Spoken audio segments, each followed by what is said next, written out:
Okay, so what we're going to talk about today for our Trek Tip Tuesday. This is Leanda. This is one of our beautiful Trek Mustangs, and I'm Amber, one of your guides. And what is common, and the way that I was taught that I do not recommend doing, is what many people call the Texas T. And what the Texas T is, you come in over here, you're going to wrap around the front, come in the back, and then secure it this way. I don't recommend doing this. Another way I've seen people do it is by, and you can zoom in here, Kira, is by going under here and then tying it or bringing it up and bringing this down. So essentially you're tying a knot. The problem with this is if you get in a spot, you fall off your horse takes off, gets stuck somewhere, falls, and the saddle is stuck and you need to get it off. This will just tighten and tighten and tighten, and it's almost impossible to get off in that situation. What I do recommend, and people think this is more secure. They're right, it's more secure. You can't get it off. But that's not good, right? Because if you are, especially on a trail, you're in a situation, you need to get that sucker off. You can't. And it's really hard to cut through all of this leather. So what we do and what we recommend is there is this tongue here for a reason. There's this buckle here for a reason.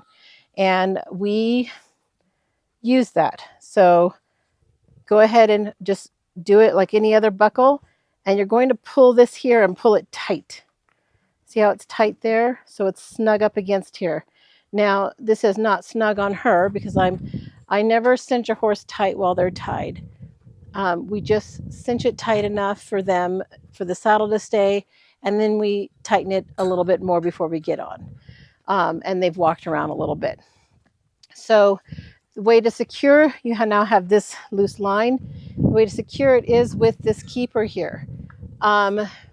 You can do this several different ways. If you have a long enough line on the end and your keeper is tight enough, you can simply do this. A lot of times this will come out. So a better way is to come up and then you can come back down. And what this does is it creates just a little more snugness and tightness. And having it like that will keep it in there. You can also, and I don't think I can with this one, but I'm going to try because it might not be big enough, but we'll try, is you can bring it here and then you can go around a second time. And that will keep that secure. But this is very easy to cut if you need to. This won't tighten anymore. It's stopped here. So this is loose. So it won't tighten anymore here either. That's snug there. So this won't get any tighter. So we can loosen this. We can cut it. We can loosen it if we need to. We can get that undone and get that off and undone very quickly if we're getting a bind, which can happen more often than you think when you're on the trail. Okay, a nice way that I like to store my latigo is to just fold it like I'm going to need it when I pull out and bring it up in here and put it over the saddle horn. And for me, that keeps it nice and easy and out of the way. It's not overcomplicated. I'm not trying to make it pretty and tie it up here.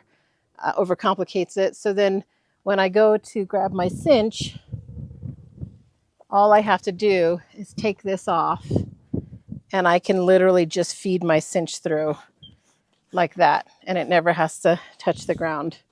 So that's how I like to keep my latigo. All right, so I hope that helps. Thanks for watching.